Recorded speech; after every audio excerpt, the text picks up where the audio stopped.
Genesis chapter 18. Here's a short overview of it. Abraham saw the Lord passing by. He ran out, bowed down to him, and said, "Please, if I have found favor in your eyes, would you allow me to feed you?" Then, while the Lord was there, he said to Abraham, "This time next year, your wife will have a child." Sarah, his wife, overheard that and laughed. Abraham went to her and said, "Why did you laugh?" She said, "No, I didn't."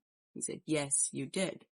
Now, the reason that Abraham knew this was because the Lord said to Abraham, "Why did your wife laugh? Is anything too hard for the Lord?" Now, remember that verse, because "is anything too hard for the Lord" is a verse that you can quote and a verse that you can say when you're praying to help you to understand and to know and to have faith that God can do anything, because God himself said it in that verse. Is anything too hard for the Lord? And we know that the answer is no to that. The answer is always going to be no to that. God can do anything. He is the creator of heaven and earth. Now, the next part of it was that before the Lord left, he said, "Should I hide from my servant Abraham what I'm about to do?" And he told Abraham, "I am about to destroy Sodom and Gomorrah," which, by the way, is 2 cities, not 1. For some reason, I always thought it was 1. And I thought that was really wonderful that God desired to share with Abraham what he was about to do, because he loved Abraham and he knew that this was going to concern Abraham or upset Abraham. It was going to have some impact on him. And so he wanted to share that with him, which is very loving of our God. Then Abraham, because he had a relationship with the Lord, was able to ask him very respectfully, "If there were 50 people in the city, would you still destroy it?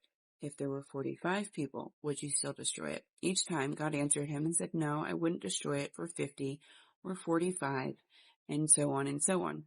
Now, Abraham continued to ask this question until he got all the way down to 10. Each time he was very respectful. He was like, "Since I've already spoken, can I ask again?" And so he got down to 10, and God said, "No, I will not destroy the city for 10 righteous people or 10 good people." And that's how the chapter ended. The only things that really stood out to me in this would be that Abraham ran out and bowed down to God. And that's just one more spot in the Bible that shows us the importance of having reverence for the Lord, bowing down, humbling ourselves. Abraham was a great example of it, and God made sure to put that in the Bible for our own good.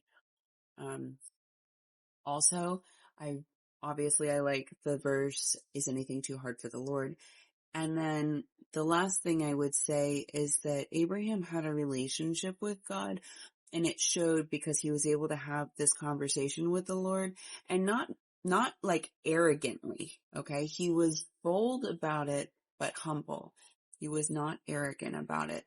And there's a difference between people that just go to God arrogantly as if God has to listen to them. God doesn't have to listen to you. It's a gift that he listens to us. Prayer is a gift. It's a gift that he hears us. In Matthew chapter 25, verse 12, it's the story of the virgins waiting on the groom to come. And they all fall asleep while they're waiting, and then there's a shout, and it says, "The groom is coming," and they all get up, and some of them go to buy oil because they don't have enough, and some of them have enough, they brought extra. And then the groom takes the ones that were ready, and the ones that were buying oil go and knock at the door, and they say, "Let us in." And he says, "Get away from me. I don't know you." Now, the reason that I bring that up is because Abraham clearly knew God. He had a relationship with God, that he was able to speak to him. And it reminds me that we need to have a relationship with the Lord so that we don't ever hear, "Get away from me. I don't know you." And the way to have a relationship with the Lord is to be reading his word and to be praying. I hope this helps someone. God bless you, sisters.